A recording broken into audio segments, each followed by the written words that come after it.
A nossa função é ajudar esse paciente a encontrar esse caminho de reconciliação com Deus. Se a gente não vê desse jeito, a gente vai o tempo todo ficar na dependência da medicação, da cirurgia, do exame, disso, daquilo, e não vai ver o paciente com a sua complexidade que ele possui. Então, minha mensagem hoje é para os médicos e para todos os pacientes que queiram usar bem a medicina espiritual. Ela está à sua disposição, use-a, mas use-a de forma sábia. Como tudo passa, a doença também passa. O que não passa são as doenças do que nós achamos que somos. Porque sempre que achamos que somos, passamos a ser. Sim. E aí os espíritos vivem isso de forma ainda mais intensa do que os encarnados. Porque os espíritos são exatamente o que eles pensam. Eles são exatamente o que eles vibram. Eles são exatamente o que eles constroem no pensamento, com a mente, para eles mesmos. Então, eles são senhores do seu próprio destino através do seu pensamento. Então, o encarnado sofre até menos isso do que os espíritos. É muito mais rápido. Quando o espírito pensa, acontece. Quase que imediatamente. O encarnado pensa, às vezes é um pouco mais lento o processo. Ou às vezes não acontece. Por conta de várias questões que vêm de fora. O amor é uma ação. Então, todas as pessoas podem ser amorosas. Elas precisam, primeiro, ir buscar esse amor dentro delas. E aí elas precisam fazer um processo que poucas pessoas no Ocidente fazem, que é se conhecer. Que é meditar em torno de si. Para ir buscar. Porque essas coisas estão guardadas. Então você tem que abrir as gavetas. E as coisas ruins, aquele mau humor, aquelas outras coisas ruins que você vive fazendo, o egoísmo, a orgulho, a inveja, o ciúme, você tem que pegar eles, que continuar, eles vão continuar existindo em você. Isso não muda. Não muda enquanto essa terra estiver no processo que está. Então o que você tem que fazer? Você tem que tentar dominá-los. Como você não vai vencê-los, porque isso é impossível. O que é vencê-los? Eu vou sucumbir todos os meus defeitos. Acredite, perda de tempo. Tipo, ignorar, o senhor fala. Não é só ignorar, achar que venceu.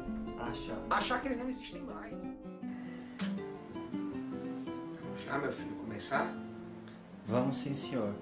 Muito obrigado pela sua compreensão da realização desse trabalho de hoje em local diferente. Ok. Dr. Fritz, uma questão. Quais são os tipos de obstruções mais comuns de energia e seus efeitos nos nossos corpos? Obstrução de energia? Os tipos mais comuns. Você deve estar... talvez essa pergunta tenha a ver com bloqueio de chakras, seria isso? Pois. Que tipo de energia estamos falando? A energia do corpo físico? O mais comum em geral, que bloqueia o corpo. Os bloqueios energéticos são tantos, meu filho. Poder até responder que são infinitos. Acredito eu, e eu não posso afirmar com serenidade e isenção e certeza que os bloqueios energéticos, na sua maior parte, são causados por imperfeições. Claro. Sempre que você tem alguma imperfeição comportamental, alguma imperfeição de origem moral, alguma imperfeição que na sua gênese seja uma incapacidade em cumprir e levar a termo a lei de amor. Nessa hora você gera ao seu redor, gera no seu corpo espiritual, gera no seu corpo físico, gera nos seus chakras um bloqueio, bloqueios energéticos. As energias elas não fluem. Talvez essa pergunta seja melhor respondida se você analisar, por exemplo, a presença de alguém bom. Sempre que você se aproxima de alguém bom, a sensação é boa. Porque essa pessoa ela não tem bloqueios energéticos. A energia dela circula numa áurea, num espectro muito maior. Então ela consegue abarcar energeticamente o bem-estar dela e o dos outros. E o mesmo acontece quando a pessoa tem uma energia muito bloqueada. Ela tem um peso, ela carrega um peso muito grande junto com ela, e aí ocasiona algumas vezes essa sensação de peso às outras pessoas. Então, talvez eu não tenha respondido essa pergunta da melhor forma, afinal de contas não é do meu conhecimento técnico, não entendo, sei que existe uma medicina chamada Ayurvédica que lida com essas questões de uma forma muito profunda, tanto a medicina chinesa também, através do estudo dos meridianos, e tantas outras formas de medicina orientais que têm um conhecimento muito vasto sou um médico de formação ocidental. Tenho um conhecimento muito mais vasto do ponto de vista da medicina ocidental e das doenças ocidentais.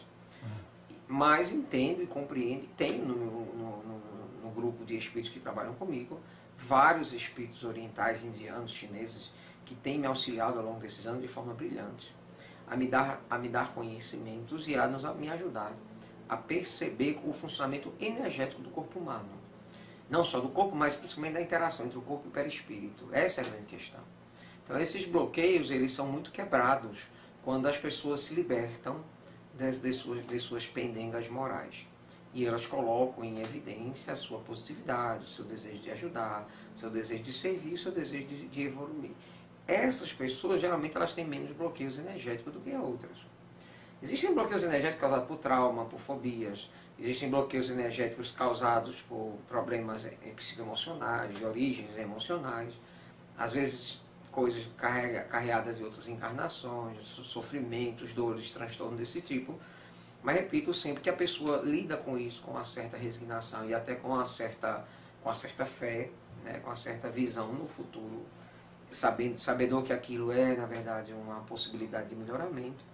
Essa energia, ela flui, ela tende a se desbloquear. Então estamos falando aqui de processo de bloqueio e processo de desbloqueio. Então agora entendemos um pouco somente, reconheço, a respeito desse assunto. Me falta realmente conhecimento para lidar com ele. Dr. Fritz, um ensinamento do Buda é que a gente se livra da roda da encarnação pelo caminho óctuplo.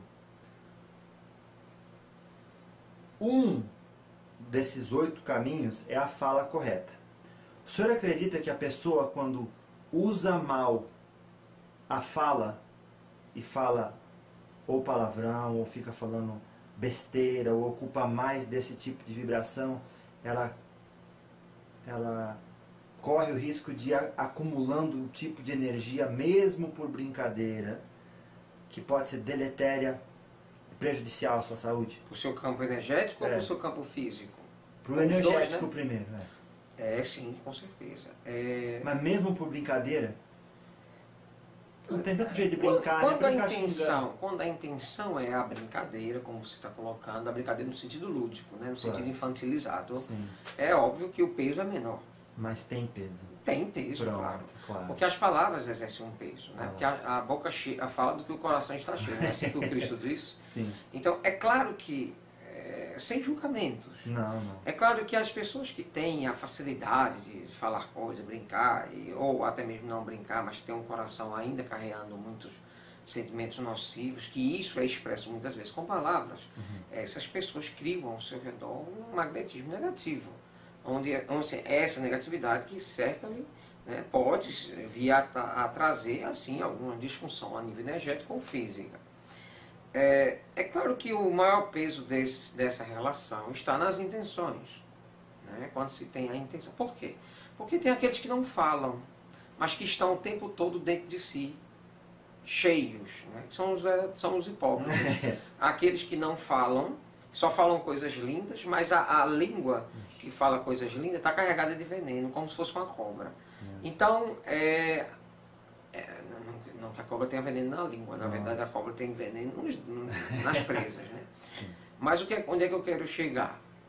É que quando a gente lida com verdade, na nossa própria percepção de si mesmo, a gente consegue entender que temos ainda processos de imperfeição que precisam ser corrigidos. Eu não me lembro de um único momento onde eu, através de um médium, falei um palavrão. Eu não faço isso em nenhuma hipótese, pelo contrário, eu tenho um cuidado extremo nisso, porque exatamente, primeiro porque eu acho feio, aí é uma questão de opinião pessoal. Claro. Segundo, porque para que a gente precise se expressar, a gente não precisa se valer de certas expressões deletérias, né? E quando eu quero destruir alguém do ponto de vista psicológico, eu não preciso me fazer valer de palavrões, me faço valer apenas de bons argumentos. Acho que o bom argumento, ele destruir não no sentido que eu quero a pessoa destruída, mas destruir o argumento dela. Claro. Né? Então, alguém que vem para mim, por exemplo, com um argumento materialista, eu como espírito, tenho uma obrigação de desmaterializar o pensamento dele. E de trazer uma nova vertente de pensamento para aquela pessoa. E eu não me faço valer de palavrões para isso. Posso até usar uma certa agressividade no como falar, mas jamais me utilizarei de palavras de baixo calão, ou me faria valer de expressões pequenas ou baixas nesse sentido.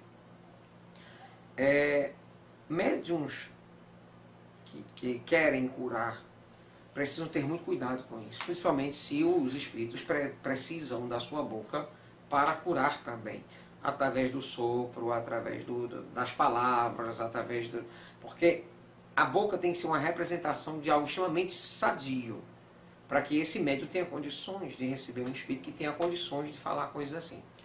Por exemplo, se meu médium, que não é o caso, né? Se meu médium recebesse espírito evoluído toda hora, ele teria que ter um controle sobre as suas palavras muito maior do que o que tem hoje. Por que não tem tanto? Porque não é com o espírito evoluído que ele trabalha, é comigo.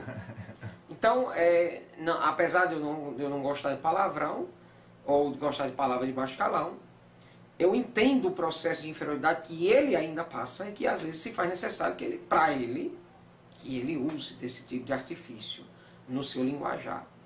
Eu não repito, não gosto, acho feio, mas acho feio para mim. Claro. Para os outros, cada um faz o que acha melhor. Às vezes eu estou até conversando com as pessoas, vou usar uma palavra outra que eu não conheço muito, porque ainda tem palavras no português que eu não sei muito. E tem palavras ainda no cearês que é muito mais difícil. E eu vejo às vezes eles falando com uma certa frequência, acho eu que não é palavrão. Mas eu sei que é uma palavra um pouco mais agressiva. Mas às vezes eu falo e tenho medo se falei ou não um palavrão, porque eu não gosto. Sim. Aí imediatamente eu pergunto, o que eu falei foi palavrão? Porque se o que eu acabei de falar foi um palavrão, eu peço perdão a todos que ouviram. Porque não era. O que eu disse. E retiro imediatamente e jamais falarei de novo aquela palavra, porque não é o que eu quero. Não é minha intenção. Você não precisa ofender. É uma conversa. Eu posso até ofender alguém sem usar palavrão, mas eu não preciso usar palavrão para atingir um resultado bom de comunicação. Essa questão sobre problemas espirituais podem dar deficiência de vitaminas e minerais no físico? O senhor responderia o quê? Desculpa, eu não entendi muito bem. Se problemas espirituais podem dar deficiência de vitaminas e minerais no físico. Toda vez que você tem um problema espiritual, seja qual for, processo obsessivo, qualquer coisa, isso vai degringolar de alguma forma, vai degenerar para dentro do corpo físico de alguma maneira. Quantos obsediados ou médios em desequilíbrio, que têm problemas espirituais, estão nesse momento com dor de cabeça, com febre, com dor nas costas, com isso, com aquilo outro, onde o corpo físico somatiza o que vem da sua carga espiritual. Então, sim, isso acaba se apresentando no corpo de alguma maneira. Seja numa queda de imunidade, que faz com que a pessoa adoeça, seja um processo inflamatório, seja até mesmo no desenvolvimento de doenças, como é no caso da fibromialgia, que é uma doença muito ligada a questões energéticas em desequilíbrio, né? Como outras doenças autoimunes, todas, sarcoidose, lúpus, artrite reumatoide, essas doenças elas têm uma ligação fortíssima com o espiritual ou com o mediúnico em desequilíbrio. E é óbvio que isso gera algumas descompensações a nível celular, a nível orgânico, a nível mineral, no próprio organismo, a nível de hipovitaminoses, alguma coisa do tipo. É possível que isso seja uma consequência. Não que seja uma causa direta, você entendeu? Sim. Mas pode haver uma relação nisso, só que isso nunca foi pesquisado, nem por nós espíritos, pelo menos por mim nunca foi, e acho que pela Terra menos ainda, porque a Terra não tem nenhum, pelo menos ultimamente que eu diga nas últimas décadas, não tem tido um cuidado ou um controle sobre as funções, nem mesmo emocionais sobre o físico, o que dirá espirituais ou energéticas. Então ainda carece muita pesquisa nesse sentido, para se compreender que tipo de consequência pode gerar no corpo físico tais descontroles ou desequilíbrios energéticos ou espirituais. Depressão e síndrome do pânico. Quais são as causas? A gente tem na depressão 4 causas possíveis, distintas, e ao mesmo tempo que às vezes se correlacionam.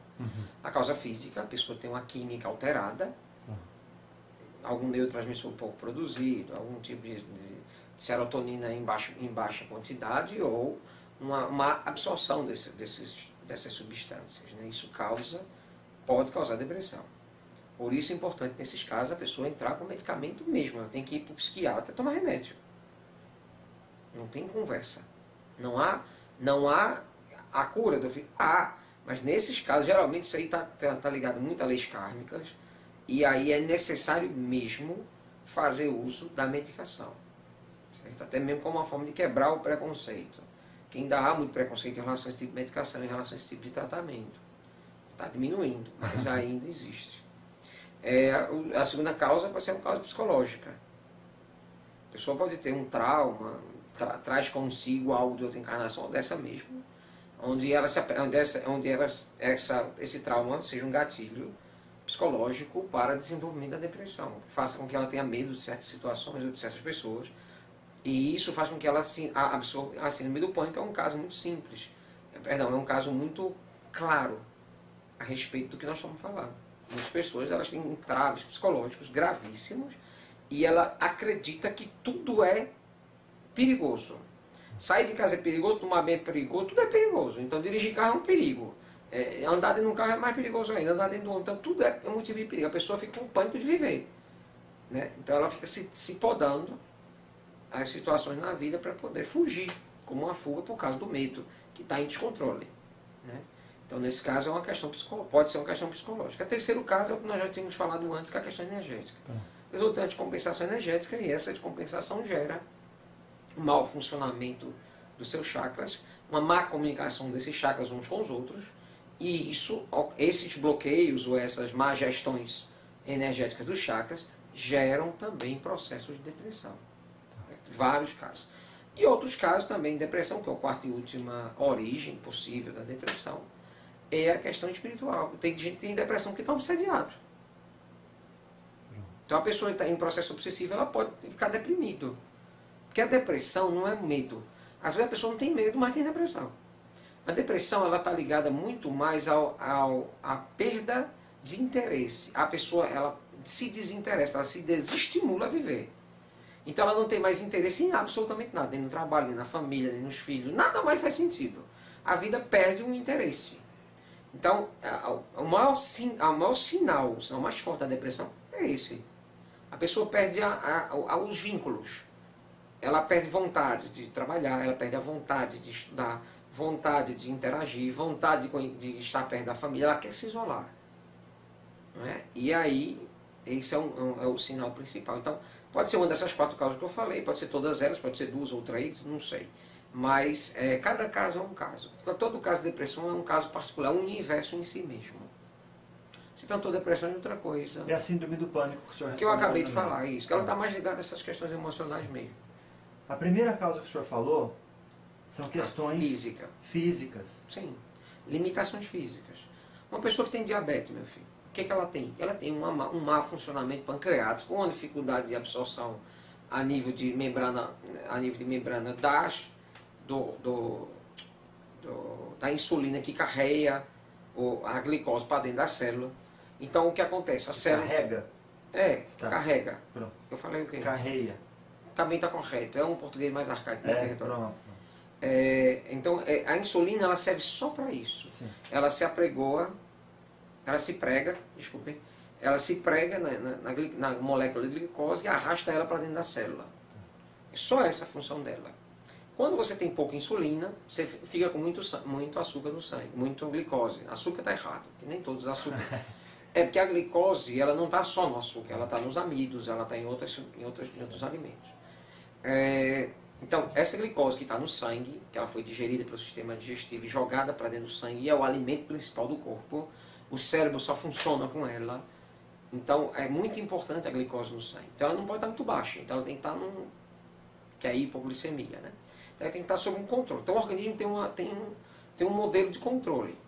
E essa insulina, que é um hormônio, ele serve para fazer esse controle. Ele diminui a quantidade, quando essa glicose sobe demais, ela diminui essa quantidade jogando para dentro das células, vai armazenando elas dentro das células. É isso que é a função da insulina. Se a pessoa produz pouca insulina ou tem dificuldade na absorção dela, ela desenvolve a doença chamada diabetes. O que ela tem que fazer? Tem que tomar insulina. Certo. Ela tem uma limitação física, ela tem um descontrole físico E ela tem que controlar esse descontrole através de medicação e dieta. Então qual é a medicação dela? A insulina. Ou algum derivado, dependendo do grau que essa diabetes tenha. Certo? Algumas pessoas têm inclusive que se injetar com insulina devido ao grau que essa diabetes toma. Né? A disfunção que essa insulina é produzida pelo pâncreas. Então a pessoa pode ter um problema no pâncreas, pode ter... Quer dizer, é um monte de coisas que podem ocasionar a diabetes. Mas a insulina é um medicamento, é uma substância química utilizada, antigamente hoje ela é mais sintética, antigamente ela era extraída dos animais, de alguns animais, do porco e outros mais. E essa insulina, ela serve para fazer o controle da diabetes. Assim mesmo como os antidepressivos servem para fazer o controle da depressão. Assim mesmo como os reguladores emocionais servem para regular as taxas de serotonina no organismo, para não ficar muito baixa ou muito alta, no caso dos bipolares. Então, a medicação, as medicações farmacológicas desenvolvidas na Terra, elas ainda são muito importantes porque elas atuam diretamente sobre o corpo. Então, nós espíritos não desprezamos eles. Pelo contrário, nós motivamos os nossos pacientes a continuarem usando essas medicações, continuarem indo aos seus médicos, continuarem tendo essa regularidade do uso desses medicamentos, até que ele não se faça mais necessário. E aí quem vai regular isso são os exames, os médicos, a avaliação clínica, um monte de fatores. Então as pessoas não podem simplesmente, porque vão se tratar espiritualmente, abandonar a medicina material. Isso seria um desserviço nosso à Terra. Nós não podemos pensar assim. Nós temos que estimular as pessoas. Estimular as pessoas a fazerem terapia no psicólogo. Porque como vão tratar das questões emocionais? Quimicamente? Não dá. Tem que conversar, a pessoa tem que se descobrir, ela tem que se entender. Se eu falar assim para ela, vai fazer meditação, ela vai pensar que você é doido. Porque os ocidentais não têm esse hábito. Você fala isso com um japonês, ele se senta e vai lá fazer a meditação dele. Mas se você fala isso com um ocidental, ele ri na sua cara. Ele quer remédio. Então, às vezes, o remédio não resolve, então tem que ir para a terapia. A gente estimula isso também nos nossos pacientes. Sim. Quando o senhor falou que algumas das causas, ou uma das causas e origem da depressão são causas físicas, alguém que está ouvindo pode pensar o que eu vou sugerir para o senhor agora, dando a oportunidade ao senhor de responder qualquer um que pense assim. Claro. Duas coisas que pode pensar. Primeiro, o Dr. Fritz incentiva que as pessoas se tornem hipocondríacas. Porque antes de lidar com maturidade com o problema, ele incentiva que não, é um problema físico, então não tem como escapar e você realmente precisa tomar um remédio, senão vai ficar em depressão. Primeira coisa, né? Que o Dr. Fritz incentiva que a pessoa se torne hipocondríaca. A segunda, alguém pode dizer, para mim depressão é falta de chinelo, cinta e vergonha na cara. Certo. O que o senhor responde para essas duas coisas? Bom, primeira coisa, você falou sobre a medicação Dr. Fritz, né? incentiva. É hipocondríaco o diabético que toma insulina? Não. É hipocondríaco a pessoa que tem pressão alta tomar remédio regulador de pressão? Não. O cardíaco, o cardiopata, que tem uma dificuldade no ritmo cardíaco, ele é hipocondríaco se ele permitir instalarem nele um marca-passo? Se tiver um problema no nosso sinoatrial, ele é hipocondríaco por isso? Então, taxar o incentivo à hipocondria, quando a gente valoriza o trabalho que os remédios têm, é a mesma coisa assim, olha, quando você tiver com dor de cabeça, reze, não tome remédio não. Ah, mas se não passar, continue rezando, se sua fé é pouca. Então, isso seria um absurdo. Sim. Eu sou médico, eu sei o valor que a medicação tem. No entanto, como eu falei, a parte química da depressão é apenas uma delas. Lógico. Não necessariamente é a única. Agora, desde que essa parte, através de exames, que são fáceis de serem feitos, só você não paga um psiquiatra. É detectado que você tem uma queda em determinado tipo de hormônio ou em determinado tipo de substância química no corpo, como o lítio, como a serotonina que eu acabei de falar, ou qualquer outra, e você não tem nenhuma disfunção cerebral, você vai lá, faz uma ressonância magnética e vê que a sua ressonância é normal, então você não tem nenhuma causa física, mas tem uma causa química para a sua doença. Eu pergunto a você que talvez ache que é hipocondríaco dizer tomar remédio é tornar as pessoas hipocondríacas. Me vejo como uma certa estupidez ignorar a inteligência humana que dentro dos laboratórios desenvolvem as pesquisas para chegar nesses medicamentos, demoram às vezes 5, 10, 15 anos para você ignorar e dizer assim, não vou tomar para não ficar hipocondríaco. Então, eu acho isso uma estupidez. Pronto. Imagina se você tem um remédio que cura sua doença e você não vai tomar porque não quer ficar dependente dele, ou porque não quer, ou porque quer se autocurar. Eu respeito a sua decisão. Isso. Mas eu acho uma estupidez. Porque você pode se curar ao mesmo tempo que toma o remédio. Você pode fazer, gerir sua autocura e tomar o remédio, para não correr riscos maiores. Quanto a outra questão que você colocou, que depressão é falta de vergonha, a pessoa que acha isso é porque ela nunca teve. Falta de chinelo, terço, cinta. Falta de vergonha, falta de vontade, Isso. é preguiça ou coisa do tipo. Quem fala isso é quem nunca teve depressão. Eu converso com as pessoas com depressão e eu sei que até elas acham que elas têm depressão por falta disso. Pronto. Elas às vezes veem errado a sua doença.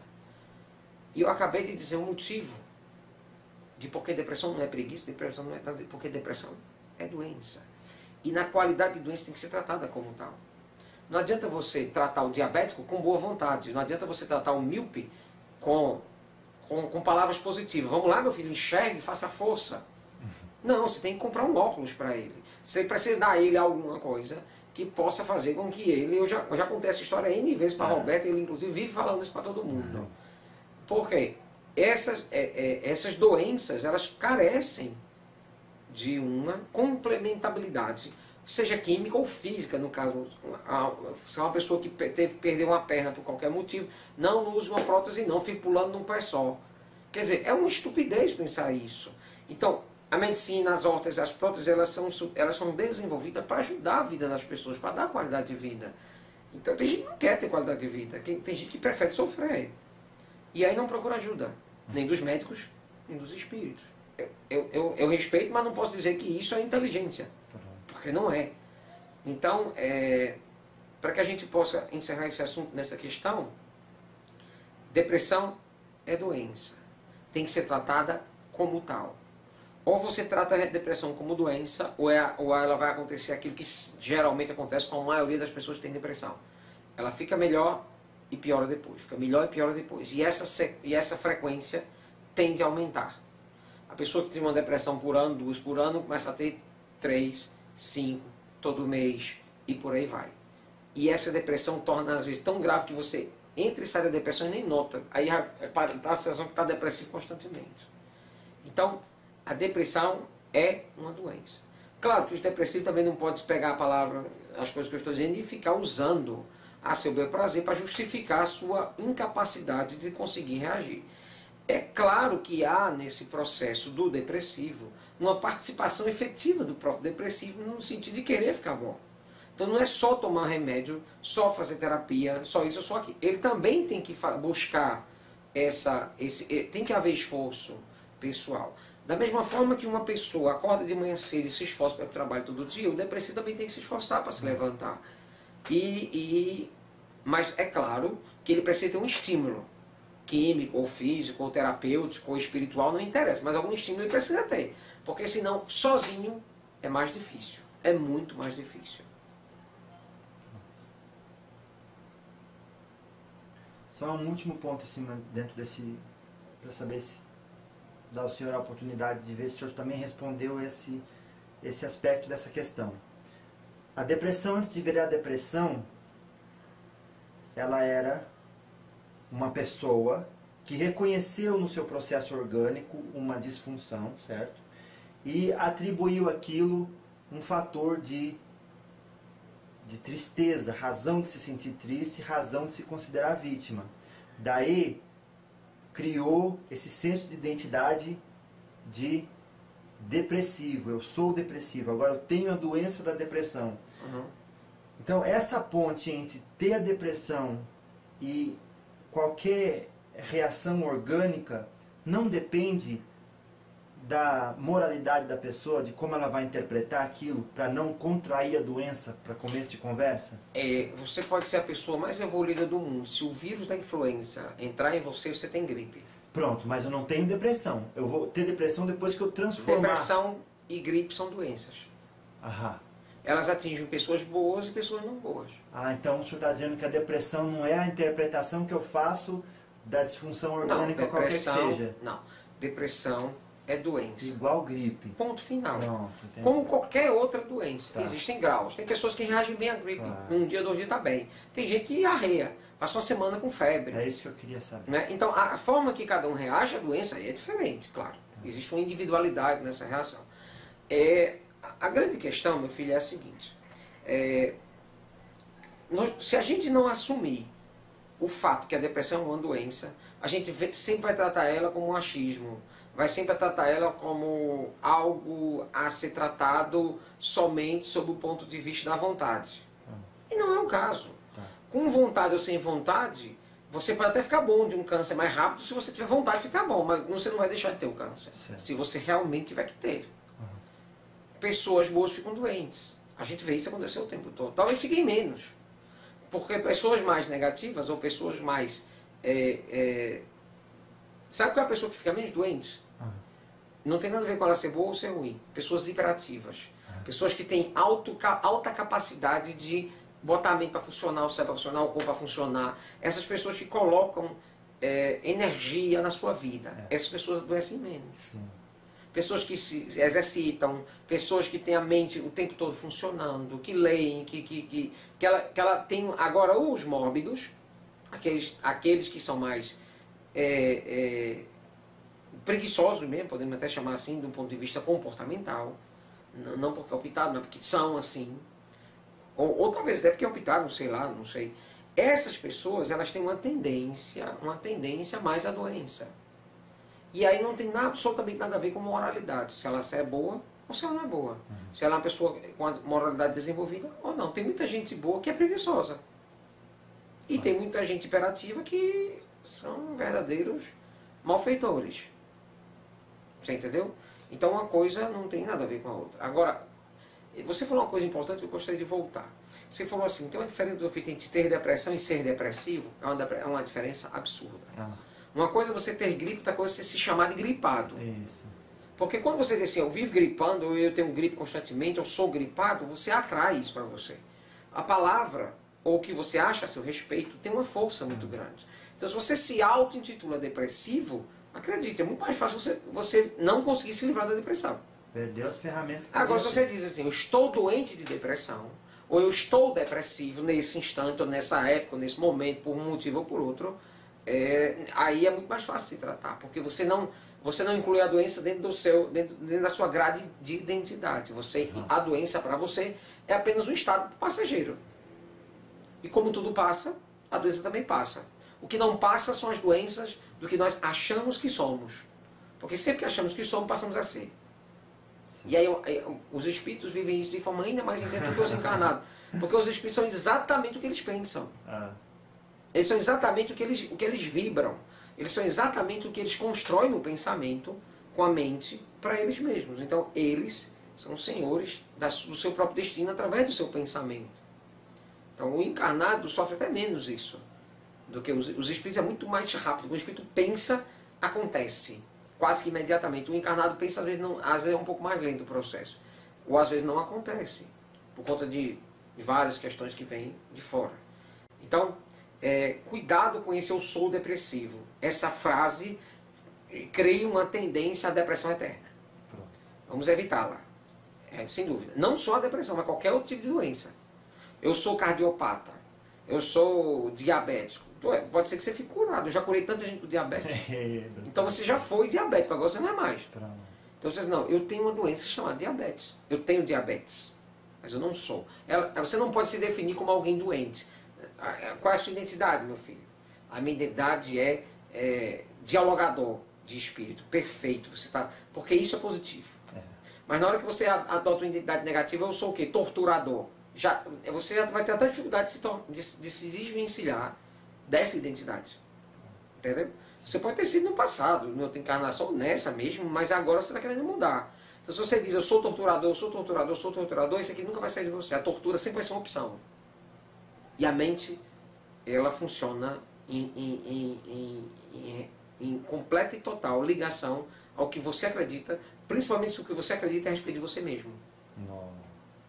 Se eu perguntar ao senhor o que causa a gripe? Um vírus. Se eu lhe perguntar o que causa a depressão? 4 causas que eu acabei de falar. Então não é só uma causa, são 4. Ou qualquer uma das. Ou uma delas, ou as 4 juntas. Pronto. Às vezes tem uma que apresenta mais do que a outra. Não é só a química. Nunca é só a psicologia. Entendi. Nunca é só a parte energética. Nunca é só a parte espiritual. Sim, pode ser uma coisa, pode ser a outra. Pode-se dizer igual do mau humor que é causado pela pessoa estar muito cansada? Eu estou muito cansado. Agora estou de mau humor. Então ela constatou aquela condição, mas ela não é mal-humorada. Sabe o que é bonito do ser humano? O ser humano tem tudo que precisa para ser efetivo e feliz no que ele quer. Qualquer coisa boa, você ou qualquer pessoa que está nos assistindo, eu, o meu médium, qualquer pessoa tem.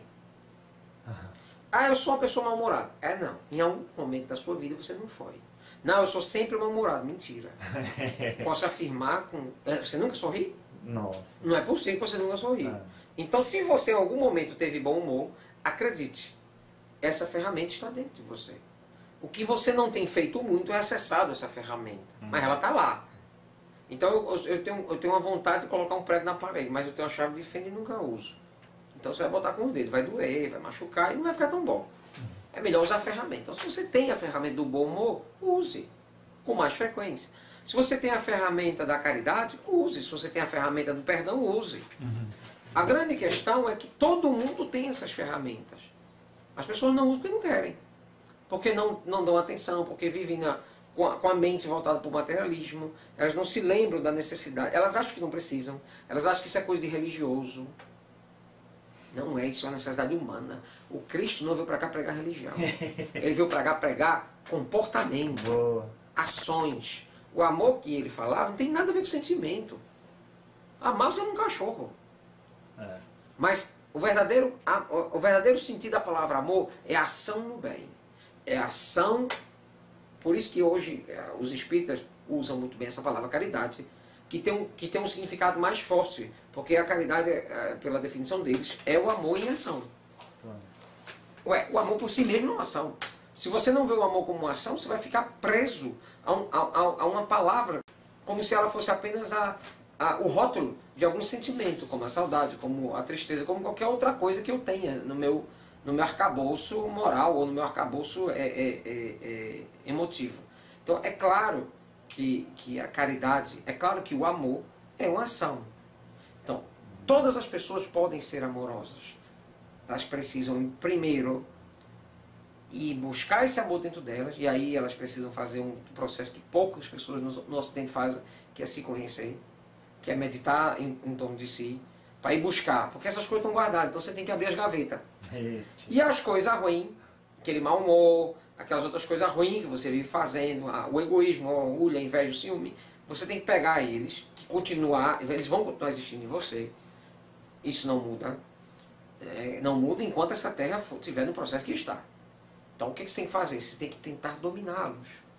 Como você não vai vencê-los, porque isso é impossível, o que é vencê-los? Eu vou sucumbir todos os meus defeitos. Acredite, perda de tempo. Tipo, ignorar, o senhor fala, né? Não é só ignorar, achar que venceu. Achar que eles não existem mais. Nunca mais eu vou ser egoísta. Não é uma decisão, é um trabalho. É até egoísta você achar que nunca vai ser egoísta. É egoísmo da sua parte. É óbvio que você ainda vai ter momentos de egoísmo. O que você tem que fazer é tornar esses momentos menos frequentes. E coibindo essas más ações dentro de ti. E coibindo esses maus comportamentos. E coibindo esses pensamentos negativos. E aos poucos construindo um ser humano melhor. Muito bom. Vou concluir essas 3 analogias e perguntar ao senhor se eu compreendi direito. Tá? Se a gripe, se o fator que origina a gripe é o vírus, o fator que origina a depressão pode ser qualquer um dos 4 que o senhor citou. Ou os 4, ou 2, ou 3. Pronto. E se o fator do mau humor, um deles, pode ser eu estar excessivamente cansado. Sim. Então... É porque nessa hora, você está cansado, os seus recursos diminuem. Então, como você diminuiu, sua paciência diminuiu, o seu perdão diminuiu, a sua alegria diminuiu, porque você está cansado. Claro. Então, obviamente, você se tornou um pavio mais curto. Sim. Então qualquer coisa pode fazer a bomba explodir. Ótimo. Do mesmo jeito que eu não sou um mal-humorado, e ainda assim teve causa no físico, se eu tivesse tomado uma vitamina, por exemplo, para não ficar cansado, o mau humor não ia ser um efeito colateral tão simples. Tão... O cansaço que eu estou me referindo é o cansaço, são vários tipos de cansaço. O físico, Sim. o cansaço psicológico, é o pior de todo, e o cansaço espiritual, energético, que a pessoa às vezes tem, nós temos às vezes esgotamentos energéticos. Você vai para um ambiente extremamente pouco salutar, você sai de lá arrasado, esgotamento energético imenso. Se você for médio, então é aí que você perde essa energia. Então, esse esgotamento diminui a sua capacidade de lidar com certas situações. Não significa que você não possa. Peraí, eu vou parar um pouco, respirar, meditar. O que é o respirar? É aquela meditação breve. É aquele segundo que você precisa para... Peraí, onde é que estão os meus recursos? Ah, já sei, porque eu já os conheço, já sei onde eles estão, vou lá buscar. Pronto. É isso, ou respirar, peraí. Pois não, agora pode mandar a bomba de lá para cá, que eu aguento. Você entendeu? Sim. Então, esse autocontrole, isso é uma arte, meu filho. Isso é algo difícil, isso não é fácil. Eu demorei décadas de estudo. Olha, porque se você acha que eu estudei medicina para ser o médico que eu sou, acredite, o que eu mais estudei em minha vida não foi medicina, foi a mim mesmo. E foi a melhor coisa que eu fiz. Porque no momento que eu me conheço, eu sei como eu sou, eu sei onde eu preciso evoluir, eu sei o que eu preciso acabar dentro de mim, eu sei o que eu ainda preciso respeitar dentro de mim. Como a raiva, é uma coisa que eu tenho que respeitar. Eu tenho que ter um respeito enorme pela raiva dentro de mim, porque eu sei o poder que ela tem, e eu sei o quanto ela pode me controlar caso eu me perca nela. Então, uma coisa que eu tenho... Agora, tristeza é algo que para mim já não é algo sofrível. Eu lido muito bem com a tristeza, apesar de me sentir triste em vários momentos. Né? Mas eu lido bem com isso, eu consigo reagir a ela com facilidade. Então, todos nós, encarnados ou desencarnados, e aí não podemos ter distinção em relação a isso, vez ou outra teremos esse déficit de recursos, mas precisamos ter calma, paciência e resignação para entender que eles estão dentro de nós e que nós podemos acessá-los a qualquer momento. Então eu gostaria que o senhor me ajudasse a trazer para a consciência das pessoas, quando a gente diz que a depressão é uma doença, que ela é tão doença quanto aquele sentimento de mau humor que causa o cansaço. Existe a canseira, existe o fenômeno acontecendo, ou qualquer uma daquelas 4 causas, ou todas, ou algumas. Existe. Então o senhor está dizendo, existe aquele sentimento, aquela sensação de down, de baixar a energia, de ficar mal. Ela existe, é uma constatação, o senhor está dizendo, inegável, claro. Mas é tão constatável e inegável quanto o mau humor em função do cansaço. É isso. Só que o cansaço não é doença. Depressão é. Isso. O cansaço resolve com uma boa noite de sono, uma boa rede na varanda, sei lá, como é que você quer descansar. Certo. Então, na hora que você descansa, as pessoas usam o termo recarrega as baterias do ponto de vista físico, porque o cérebro é uma máquina que precisa de descanso, o cérebro humano, o corpo físico precisa desse descanso, até que você dorme 1/3 da vida, encarnado, e eu que sou inútil, já imaginou? Inútil é reencarnar. Pronto. Viveu 60 anos, 20 anos passou dormindo, isso é de uma inutilidade enorme. O senhor deve ter discutido muito com o Dr. Mauro, hein? Ah, demais. Para ele não encarnar. Falei muito para ir para não ir. Eu tentei dar todo tipo de conselho, mas ninguém me ouviu. Tadinho. Porque o respeito para ele foi importante. Para ele foi importante. Então, voltando aqui ao que estamos falando. Então, depressão não vai embora com dormir. Não vai. Não vai. Pelo contrário. Pergunta um depressivo o que acontece depois que ele acorda. A sensação que ele tem, que ele está mais cansado do que quando foi dormir. Ô, Dr. Fritz, um estudo revelou que com insônia, quando você não deixa o depressivo dormir, a depressão vai embora. O senhor já ouviu esse estudo? Pronto. Eu até entendo que a curto prazo, você fazer com que o cérebro do depressivo receba uma grande quantidade de estímulos, por exemplo, A pessoa está depressiva. Bom dia, abre logo a janela e abre a cortina. Deixa o sol entrar. É importante porque isso é uma forma de estímulo. A luz é um estímulo, o calor do sol é um estímulo. Tudo isso são estímulos que ajudam a pessoa a sair da depressão. Uma boa palavra de amor, um bom café da manhã, tudo isso são estímulos. Um bom salário, tudo isso é estímulo para tirar a pessoa da depressão. Você entendeu? Sim. Mas só que estímulos não significa que a pessoa vai ficar curada da depressão. Significa apenas que ela vai conseguir reagir. A cura da depressão, a transformação da depressão na ausência da depressão, só é possível quando a gente trata a depressão como doença que ela é. Com o respeito que ela merece, né? Exatamente. Então, você pode alterar a sua química do cérebro com boa vontade, com pensamentos positivos. Você pode alterar. Mas você não pode alterar. Você pode alterar, mas essa alteração tem um limite. Eu não posso alterar a química de um diabético só com boas palavras para que ele possa fazer o pâncreas dele produzir mais insulina. Ele pode até ter uma reação positiva a isso, mas não vai ser uma coisa significativa e que vai perdurar. Então é necessário intervenção na doença. Essa é a questão. Você entendeu a diferença? Sim, muito obrigado. Por que a cultura de remédios naturais, oriundos de plantas, na sua forma mais bruta, ainda é deficitária? Meu filho, o que é que a minha farmacologia está fazendo? Ela está pegando aquela substância que está na planta, ou que está no animal, ou que está em qualquer outro lugar, extrai ela, o composto químico, e aquele composto químico, ele aumenta a sua concentração, bota num comprimido e entrega para as pessoas, tudo pronto. Para a vida moderna de você é muito mais fácil. Sim. Mas é o mesmo princípio químico que está na natureza.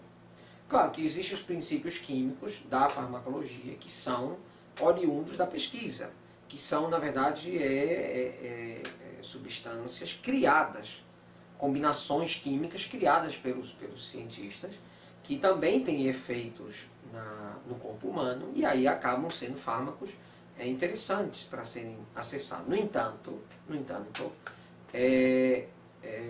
essa química ela é vastíssima dentro da natureza.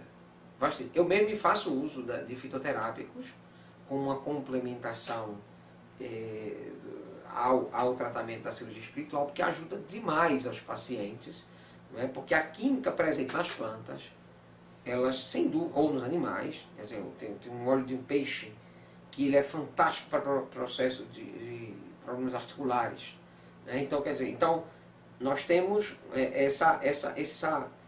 essa natureza inteira a favor do ser humano. Isso não é valorizado porque é fácil acesso. Então, como é de fácil acesso, a maioria dos fármacos que são industrializados, por isso se tornam caros, né? É isso que eles querem vender. Então, eles não têm interesse que a pessoa tome um chá e fique bom. Eles têm interesse que a pessoa tome um remédio para ficar bom. Então, é pouco valorizada, principalmente no Ocidente. Agora, quando vamos para o Oriente, a palavra primeira é da fitoterapia. Os remédios feitos a partir de plantas são até hoje largamente utilizados na China ou em países do Oriente. Por quê? Porque funcionam. Então são largamente utilizados porque funcionam. Inclusive são a opção número 1 da maioria dos chineses. Então, no Brasil não é? Não, porque o Brasil segue essa tendência mais ocidental de se entupir de remédios. Você já viu quantas farmácias tem na cidade de Fortaleza? Nem fada. Não tem mais nem esquina para botar aqui. Porque toda esquina tem uma. Pronto. Acredite, se existem farmácias, é porque os remédios estão sendo vendidos. Concorda? Sim. Se eles não tivessem sendo vendidos, não haviam tantas farmácias. Conclusão, os médicos estão passando remédio demais. Porque se os médicos não passassem remédio demais, não precisaria vender tanto remédio, então não tinha tanta farmácia. Então algo está errado no reino da medicina que precisa ainda ser observado. O bolso nosso que está errado, precisa encher cada vez mais.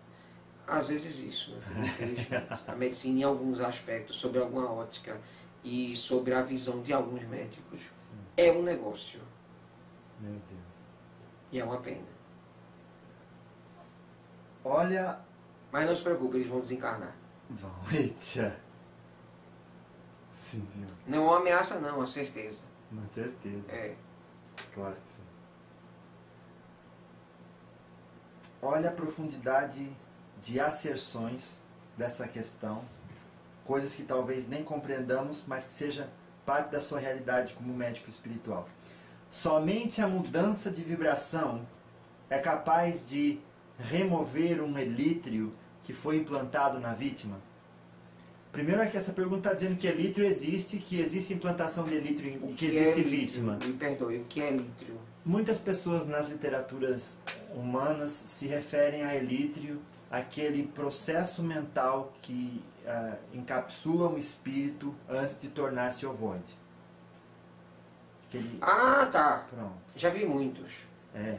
Muitos, vastamente. O que seria exatamente? E vou repetir a pergunta. Somente a mudança de vibração é capaz de remover um elítrio que foi implantado na vítima?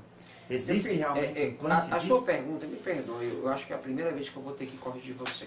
Não, Quando você fala somente, você está menosprezando a mudança de sintonia. Somente é uma palavra que diminui o ato de mudar de sintonia. Mudar de sintonia é algo extremamente difícil. E extremamente poderoso. Claro. Porque ele faz com que seja banido qualquer tipo de energia negativa que lhe cerca, se você mudou realmente de sintonia. Oh. Você entendeu? Sim. Então, a mudança de sintonia, principalmente se for a sintonia moral, essa mudança de sintonia, ela praticamente proíbe a inserção desse tipo de energia, de miasmas, de elítrios, sei lá como é que chama, de ovoides ou qualquer coisa assim. Geralmente essas coisas elas vêm na encarnação, elas vêm junto. Estão lá no perispírito e esses ovoides às vezes são espíritos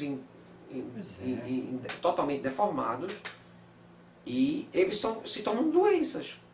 Eu já vi casos assim. A gente já fez uma vez a extração de um câncer de útero de uma senhora. Quando a gente fez a retirada, tinha um rosto. Era um espírito. Que estava ali numa condição de vampirizador, de ovoide. Então ele estava ali vampirizando. Ele tinha se tornado um tumor maligno. E nós retiramos ele para tratar ele. Então, é estranho falar isso. Mas acontece. Então, Dr. Fritz, aqui a questão dele queria dizer assim, usando esse somente, perguntando se existem outras coisas além da mudança de vibração que é capaz de remover isso da pessoa. Além da mudança de vibração, sentido, sim, o tratamento com magnetismo. Oh. Isso é poderosíssimo. Por exemplo, processos de obsessão, seja de ovoides ou não.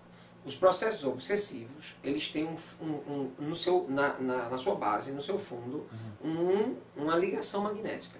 Essa ligação magnética entre o obsediado e o obsessor, ela é muito forte. Ela não é uma coisa tênue, que meia dúzia de pensamento bom vai fazer com que ela se desfaça. Meia hora de conversa numa reunião mediúnica vai fazer com que um espírito desista de uma obsessão que ele tem há 150 anos. Nossa. Não é assim. Então é muita ilusão, ingenuidade achar que você resolve um processo de obsessão com 10 minutos de papo. Não é assim.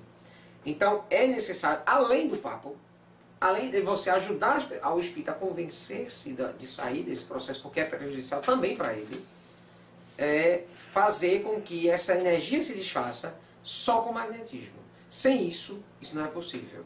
Então é necessário intervenção magnética. De preferência a intervenção magnética animal. Sem ela é quase impossível você desvencilhar um processo obsessivo. Quase impossível. Tem casos bem difíceis.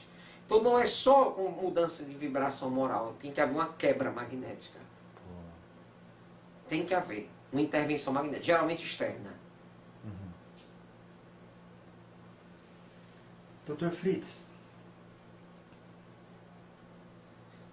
o médico espiritual pode pegar algum tipo de contágio radioativo ou uma magia negra enviada e que cause algum problema de saúde nele como espírito? Não, de jeito nenhum. Porque precisaria ele estar na vibração daquilo. Não só isso, essas coisas têm endereço certo.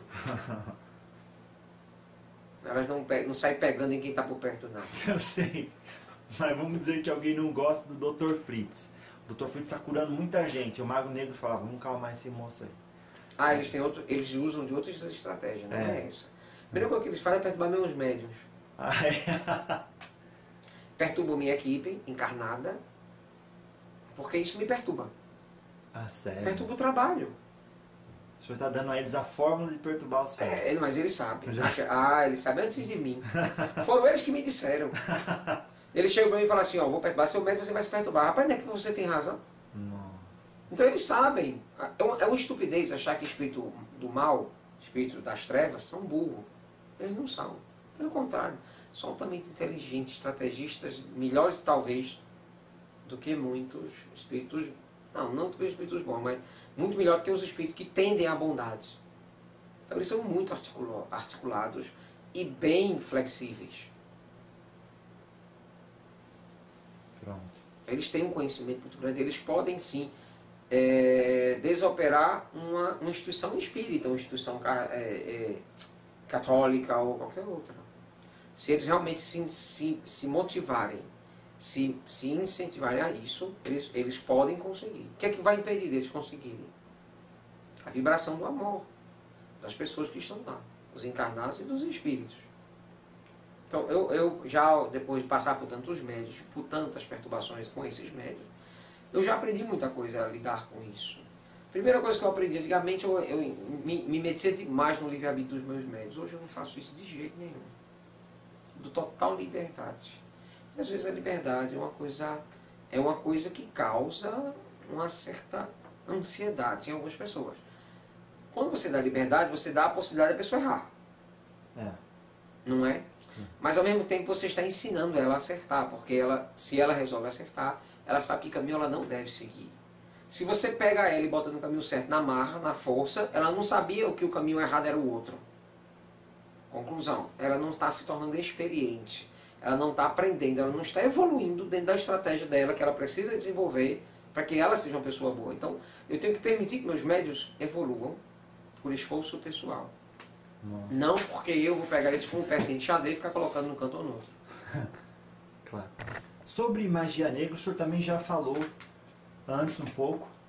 Ou seja, a cirurgia espiritual mediúnica não existe para remover do corpo do paciente objetos oriundos de processo de magia negra ou feitiçaria. Isso são... Não, a gente trata da sintomatologia, a gente cuida dos sintomas, que pode essa magia estar gerando ou não, e ao mesmo tempo tem uma equipe espiritual que trabalha comigo que cuida especificamente disso. Aí essa equipe sim, a equipe médica não.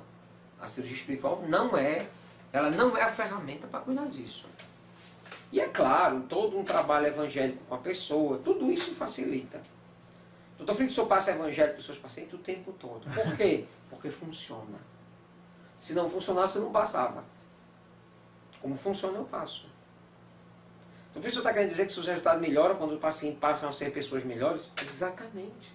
Então, como eles melhoram as minhas estatísticas, eu tenho que estimulá-los a serem bons. Nossa. Claro. Então, o senhor utiliza da medicina do placebo? Do efeito placebo? Em que sentido? Ótima pergunta. Meu filho, o efeito placebo ele é mal compreendido. Todo médico bom usa placebo. Não no sentido de enganar a pessoa, mas no sentido de estimular ela a ter fé no que está sendo feito. Se você fala para uma pessoa assim, olha, você vai agora fazer uma cirurgia, mas acredita, a maioria das pessoas morre. Você não está ajudando essa pessoa. Ela já está entrando com os dois pés no caixão dentro do centro cirúrgico. Então, quando você chega para ela e diz assim, olha, tenha calma. Essa cirurgia é uma cirurgia complexa, mas olha, eu vou me dedicar ao máximo. Você só tem que deixar eu trabalhar. Vibre para que dê tudo certo. Peça a sua família para vibrar, porque tudo vai ficar bem se a gente trabalhar juntos, eu e você. O efeito é outro. Então, isso é efeito placebo. Porque você não está medicando, você não está dando nada químico. Não, você está ajudando a pessoa a ter uma mente na direção do resultado positivo. O que isso tem de errado? O problema é porque as pessoas às vezes querem achar que Tudo que é espiritual é placebo. Aí é onde está o outro erro. Fala. Porque você não pode sair do 8 para 80, que é uma expressão muito conhecida no Brasil, Sim. 8 e 80, Preto e dizer branco. tudo é placebo ou nada é placebo. Claro. Não pode ser uma coisa nem a outra. A gente faz o quê? A gente usa a medicina e usa o placebo, usa as duas coisas. Em alguns momentos a gente usa muito mais da medicina, obviamente, do que do placebo. Em alguns momentos a gente usa metade. Doutor Fritz, se uma pessoa vem fazer cirurgia com o senhor e acredita no senhor e acredita na cirurgia espiritual, isso facilita? Claro. Nossa. A fé ajuda. É. Ela é a única ferramenta da cirurgia? Não, porque se fosse não seria cirurgia. Seria rezadeiro. Eu seria um rezador, não seria médico. Ah, entendi. O que o senhor falou antes, o curandeiro. Eu seria curandeiro. E eu não sou curandeiro, eu sou médico. Então a minha técnica cirúrgica, ela age no corpo físico, no corpo espiritual, independente da fé. Tá. Quando a pessoa tem fé, ela age com mais eficácia. E eu uso o efeito placebo. Porque o efeito placebo é algo positivo. Dr. Fritz, como se desfazer de um vício de várias encarnações? Passando várias encarnações sem o vício. Primeira coisa, se você é alcoólatra, não passe na frente do bar. Eita. Se você usa alguma droga, não vá para a boca do que vende, boca que chama, né? Sim. A boca que vende a droga. É. Isto é, comece a ficar longe daquilo que causa vício em você. É. Se você quer largar o cigarro, não fique no ambiente onde as pessoas fumam. Pronto. E nem compre cigarro. Porque se você compra e bota o maço de cigarro no bolso, em algum momento você vai puxar um. É. Até pelo hábito. Ah lá. Conclusão. Às vezes você tem que passar por um processo de abstinência. Às vezes uma pessoa passa a encarnação toda segurando para não ser viciado. Porque foi em várias encarnações anteriores, dessa vez vem com várias doenças, e as doenças são os limitadores. Então, ela, mesmo tendo doença, ela ainda tem vontade de errar. Mas ela se controla porque a doença controla ela. Ajuda a controlar. Nesse caso, a doença é a cura. Então, como curar vícios? Trabalhando a mente, trabalhando o corpo, trabalhando o espírito. Trabalhando as moralidades. Porque não são só os vícios do cigarro, da bebida ou coisas desse tipo. Tem o vício do sexo, os vícios, as viciações sexuais. A hipocrisia. A hipocrisia é um vício. Feio. Sim, temos os vícios dos defeitos morais, é um monte de vício. É trabalhar a outra parte. Ajudar na outra parte e diminuir essa aí. Como curar uma pessoa de esquizofrenia? Para começar, a medicina sabiamente na Terra fala que a esquizofrenia ela é incurável. Ah. Começa daí. E os médicos têm razão quando eles dizem isso, porque é uma disfunção a nível orgânico muito severa, a nível mesmo que não há muito o que ser feito. No entanto, a gente consegue controlar bem os sintomas com medicamentos e consegue controlar bem os sintomas com interações magnéticas. Certo? Então, a gente consegue ajudar um esquizofrênico a ter uma esquizofrenia controlável. Entendeu? Não significa que nós, por exemplo, o paciente de Alzheimer ou o paciente de Parkinson, que é uma degeneração neurológica, o que a gente faz? A gente não... Geralmente, meus pacientes de Alzheimer ou de Parkinson, eles não ficam curados, mas eles passam a ter a doença sob controle. Primeiro ela passa de progredir, porque a tendência natural dessas doenças é a progressão. Então eu faço com que ela pare de progredir e regrida algumas coisas. Parar completamente a doença é quase impossível em alguns casos, até para mim que sou médico espiritual. E eu não tenho nenhum problema em assumir isso. Claro. Certo? Mas, em relação às doenças que você falou, qual foi a doença? Esquizofrenia. A esquizofrenia. O problema é que às vezes, eu já curei muitos esquizofrênicos, não porque tinham esquizofrenia, mas porque os médicos tinham diagnosticado a esquizofrenia, quando na verdade o problema era outro. Pronto. Então, às vezes a pessoa tem uma mediunidade em desequilíbrio, isso é interpretado pelo médico psiquiatra como esquizofrênico, e ele taxa a pessoa de esquizofrênica, medica para a esquizofrenia, e a mediunidade não se controla com um medicamento para a esquizofrenia. Conclusão, você está tratando a doença errada. Até mesmo porque mediunidade não é doença. Apesar de aparecer muitas vezes sintomas. Sinais são confundidos com sintomas, na verdade. E confundidos às vezes com alguma doença. Mas mediunidade não é doença. É um desequilíbrio energético e psicológico e ao mesmo tempo físico. E aí, só para deixar claro, para encerrar esse assunto. Existe a esquizofrenia. Eu não estou dizendo que todo caso de esquizofrenia é mediunidade. Não estou dizendo isso. Estou dizendo que a esquizofrenia existe em médios e não médios. Ok? Como também há muitas pessoas que têm mediunidade que são taxadas de esquizofrênico ou diagnosticadas como de forma errada. Porque o médico, quando vai fazer esse diagnóstico, ele não está considerando a possibilidade da mediunidade. Por isso ele acha que todo médium é esquizofrênico. Todo médico controlado é esquizofrênico. Estou vendo pessoas, estou inventando situações e tudo mais. É esquizofrenia. Nem sempre é. Sim, senhor. O senhor falou uma coisa que me deixou alerta aí, meio com medo. Se tem médium que é ao mesmo tempo esquizofrênico, daí enrola tudo. É muito difícil você conseguir equilibrar a mediunidade de alguém que tem esquizofrenia. Mas é possível. Tá, entendi. Mas ele vai ser mais esquizofrênico do que médium? Porque aquele sintoma não vão ser sabemos. controlado. Não, a gente consegue controlar os sintomas com medicação e magnetismo. Certo. Doenças crônicas versus as doenças agudas. Certo. Quais são as causas e as curas? Nós, espíritos, não tratamos de doenças agudas. Sim. Toda pessoa que está com doença aguda, ela tem que ir para o médico material. Ponto final. Quebrei meu braço. Estou com falta de ar. Estou aqui tendo uma parada cardiovascular. Vá para o médico. A função de cuidar dessa fase aguda das doenças é da medicina material. Onde é que a medicina espiritual entra? Nas doenças crônicas.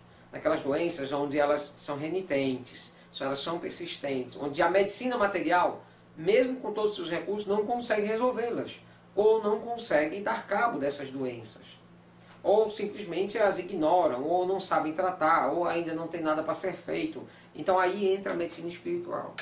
A medicina espiritual ela não vem substituir a medicina material, ela vem complementá-la. Queria eu que os médicos materiais estivessem ouvindo isso agora para entender isso. Vamos ouvir. E ao mesmo tempo que os médicos espirituais que andam falando bobagem por aí também entendam isso. Que a função dos médicos espirituais não é tomar o lugar dos médicos materiais de forma nenhuma. Mas trabalharmos juntos em prol da benesse maior que é ajudar os pacientes. Nossa. Então nós tratamos das doenças em cronicidade. Então, Fritz, eu poderia tratar uma doença aguda? Posso. Poderia, mas não é essa a finalidade do meu trabalho. Nem do trabalho da medicina espiritual. Quais os médiuns propícios a desenvolverem essa capacidade? Qual delas? De mediunidade de cura. Todo médico que tem mediunidade de cura. Com ostensividade para corte e sangue. Todo médico que tem mediunidade de cura e tem um alto grau de mediunidade de efeito físico. Esse médium, para poder gerar o quê? A energia necessária para gerar a analgesia e para gerar a homeostasia, que é quando a gente consegue controlar o sangramento. Tem médium que tem uma capacidade fraca de homeostasia. Por exemplo, médiums que eu fazia cortes apenas superficiais e o sangramento era intenso. Tinha médiums que eu fazia cortes profundos e quase não sangrava. Porque a capacidade mediúnica desse médium é maior. Tem médium que eu fazia cortes profundos e a pessoa não sentia nada. Tem médium que eu fazia cortes superficiais e as pessoas às vezes sentiam um pouquinho de dor. Porque o magnetismo daquele médium não é igual ao do outro. Você explicou bastante, né, sobre isso. Então depende muito de médium a médium. Sim, senhor. Como curar cistos e quisto sem medicamentos tradicionais ou sem passar por cirurgias? E aqui pediram para eu solicitar ao senhor uma receita natural.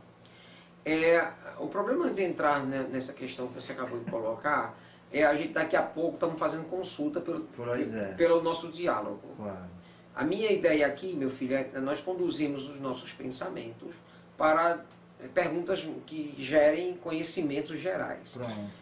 Cada doença tem uma forma diferente de ser tratada. Em cada pessoa, em cada Exato. energia. A primeira pergunta que eu tenho para fazer para essa pessoa é por que ela não foi no médico? Essa é a pergunta número 1. Porque isso é tão simples para ser resolvido a medicina material, por que ela precisa de um médico espiritual para resolver isso? Pronto. É a mesma coisa da fase aguda, você quebrou a perna. Você tem que ir para o médico, porque não há nada mais parecido com carpintaria do que a traumatologia. Nossa. Você tem que ir para o carpinteiro, isto é, para o traumatologista. Então o traumatologista vai fazer o quê? Vai consertar, vai usar, olha lá os instrumentos de um traumatologista, furadeira, broca, parafuso, placa. Carpintaria pura. É igual a pessoa querer chegar num nível de filosofia e não querer estudar o A, o B, o C. Exato. O D, Então, o E. se você tem uma doença nesse caso, um cisto, um quisto, sei lá como é que você quer chamar isso. Eu sei lá o que é isso. E você não quer tratar pela medicina material, talvez seu caminho não seja para a medicina espiritual. Não. Por que chega um período nas nossas vidas que nosso corpo adoece muito e até surge alergias? Porque você acredita nisso, você que fez essa pergunta. Pronto. A alergia ela não surge porque você envelhece. De forma nenhuma, a alergia, a criança tem alergia. A alergia é uma reação exagerada que o organismo tem, ela libera uma liberação grande de histamina no corpo e causa um processo alérgico, que geralmente gera edema, gera rubor e outras coisas que vocês sabem que a alergia é. Então, a alergia por si só, ela não é uma reação que tem um fator psicológico muito forte e tem também um fator energético muito forte. A gente consegue curar a alergia com um trabalho espiritual, de cirurgia espiritual. E o que acontece com a pessoa, talvez a pergunta seja por que a pessoa adoece quando vai ficando velho, porque está ficando sem... Porque está desgastado. Já viu um carro velho com 20, 30 anos de idade, ele já dá mais problema do que um carro novo, acho eu. Claro. Não que o carro novo não possa dar, né? Mas o envelhecimento das células, a perda de líquido, de água do organismo e o tempo, todas as células, o DNA humano ele tem uns marcadores de tempo. Em algum momento esse marcador de tempo vai dizer, não vou mais me duplicar, vou parar de fazer células novas para o pâncreas e esse pâncreas começa a falhar. Vou parar de fazer células novas para o fígado e esse fígado começa a falhar. E aí é a tendência natural de quem está ficando velho. Todo mundo que morre tem que morrer por algum motivo, não é? Geralmente eles estão doentes antes da morte. Pronto. No caso, o senhor nunca foi atrás de estudar a imortalidade para o ser humano? Ou seja, evitar que pare A pergunta que você está me fazendo seria igual você me perguntar assim, professor, já estudou como fazer para anular a lei da gravidade? Não faz nenhum sentido. Porque perderia o propósito da O existência. propósito da existência reencarnatória é a morte. É a única certeza que quem está encarnado tem. Me diga outra. Ainda tem os imbecis, desculpa, eu não consigo usar outra palavra, mas eu não consigo entender como é que a medicina, uma parte da medicina, ainda perde seu tempo congelando pessoas ou congelando o cérebro no intuito de trazer a pessoa de volta. Isso é de uma imbecilidade que beira o ridículo. Me perdoe, mas as pessoas que fazem isso não são médicas. Não. São vendedores de uma ideia, de uma maluquice que tem doido que compra. Então, me perdoem, talvez eu esteja sendo muito agressivo na minha palavra, mas eu me sinto agredido como médico, uma pessoa que abre a boca e dizer que é médico e faz esse tipo de coisa. Então, um cérebro por si só não significa nada sem uma alma. Um corpo por si só não significa nada sem uma alma. Se a alma foi desligada, não dá para religar. Não existe cola para o perispírito. Então, uma vez desligado o perispírito, adeus. Só outro corpo. Ora, se existe a reencarnação, por que vai existir uma vida imortal? Uma vida física imortal. Me apresente alguém que passou de 150 anos e a gente revê a nossa conversa. Pelos meus dados, a pessoa mais idosa que houve no mundo foi mais de 132 anos. Acho que foi 132 anos a pessoa mais idosa que já existiu no mundo. Não sei nem se isso é registrado pelos encarnados. Mas é a pessoa que mais viveu. Quer dizer, é uma coisa ridícula. Imagina você passar 50 anos já velho, caquético. Dos 80 aos 132 já caquético. É 50 anos de inutilidade dando trabalho para os outros. Dr. Fritz, passa uma mensagem final para esse momento, por gentileza. Aliás, só finalizando, abrindo parênteses. A questão dessa pessoa, acho que queria procurar no senhor o conhecimento sobre se é possível retardar ou inutilizar a necessidade do envelhecimento, agindo no DNA e nessa matemática incorporada nele. Vou apresentar agora a matemática da longevidade. A matemática da longevidade é a felicidade, a alegria. Se você é alegre, você dura. Se você é uma pessoa alegre, uma pessoa que cuida da sua saúde, evitar a morte é impossível, então desiste dessa ideia. Mas se você cuida da sua saúde com boa alimentação, com exercício físico, com isso, com aquilo, e for uma pessoa feliz, uma pessoa que tem problemas, mas que consegue ver na vida uma oportunidade de aprender, de seguir. Se você é uma pessoa que nunca para de estudar, uma pessoa que sempre está lendo, sempre está buscando conhecimento, se você é uma pessoa assim, acredite, você vai ser uma pessoa que vai durar bastante. E aí, mesmo que você dure pouco, porque todo projeto às vezes é fadado ao fracasso, por mais perfeito que ele possa parecer, mesmo que você dure pouco, foi uma existência útil, foi uma existência que trouxe para você significado. Minha mensagem final é a seguinte: cuidado vocês que acham que a medicina espiritual é uma panaceia para soluções de qualquer problema que seja. A minha função, dos médicos que trabalham comigo, ou de qualquer médico espiritual, se ele tiver consciência e não abrir a boca para falar bobagem, é de ajudar o ser humano nas suas necessidades. Tornar o ser humano mais próximo de Deus. Tornar o ser humano mais próximo da sua espiritualização. E se a pessoa que tem um câncer, uma doença ou qualquer outra coisa, e que foi na medicina material como deve ir, e que lá não conseguiu sua cura, vem até mim e eu consigo ajudá-la a se curar, nesse momento ela desenvolveu comigo a seguinte relação: se um espírito me curou, significa que eu sou um espírito. Portanto, eu também sou eterno, preciso cuidar da minha eternidade. E cuidar da sua eternidade é ser bom. Cuidar da sua eternidade não é fazer exercício físico. Cuidar da sua eternidade, isso é apenas cuidar do corpo. Cuidar da sua eternidade é se tornar uma pessoa produtiva na caridade e no amor.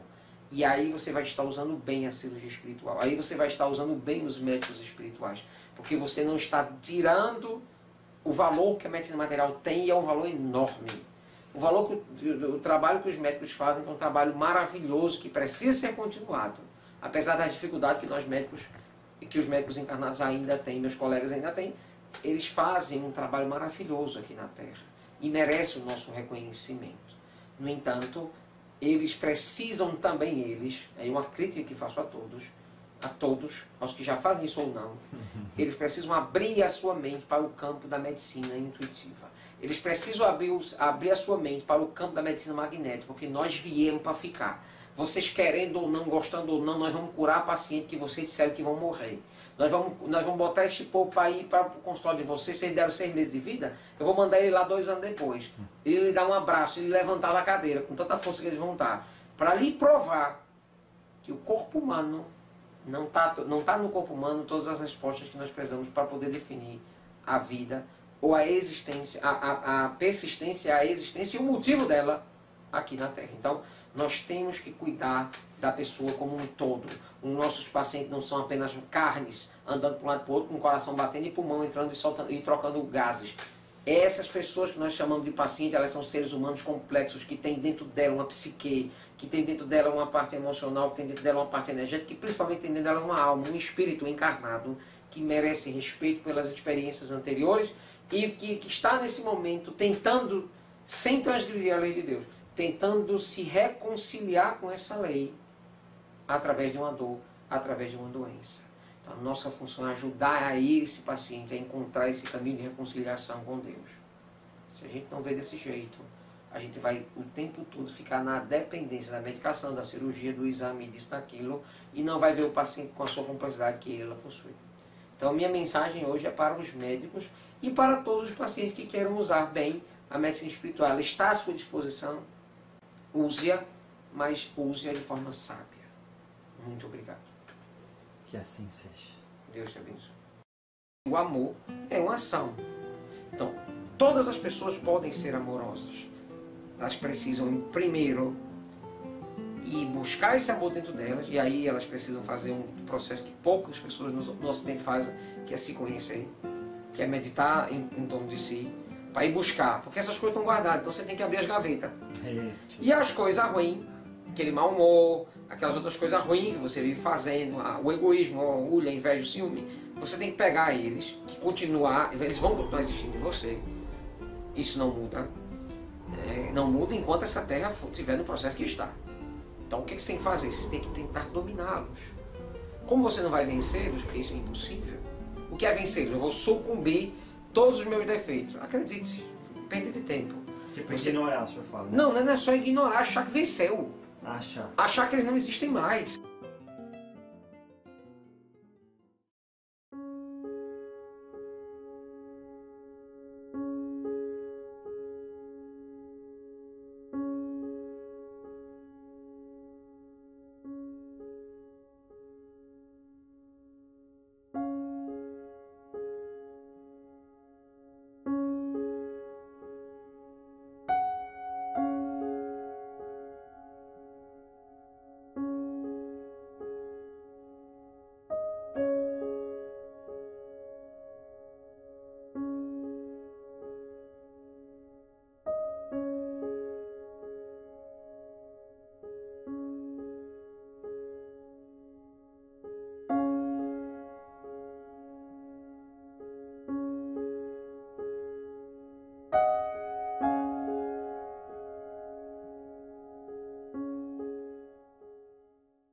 você em algum momento teve bom humor, acredite, essa ferramenta está dentro de você. O que você não tem feito muito é acessado essa ferramenta, mas ela está lá. Então eu tenho uma vontade de colocar um prego na parede, mas eu tenho a chave de fenda e nunca uso. Então você vai botar com os dedos, vai doer, vai machucar e não vai ficar tão bom.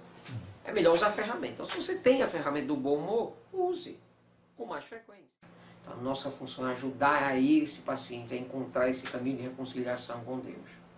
Se a gente não vê desse jeito, a gente vai o tempo todo ficar na dependência da medicação, da cirurgia, do exame, disso, daquilo, e não vai ver o paciente com a sua complexidade que ela possui. Então minha mensagem hoje é para os médicos e para todos os pacientes que queiram usar bem a medicina espiritual. Ela está à sua disposição, use-a, mas use-a de forma sábia.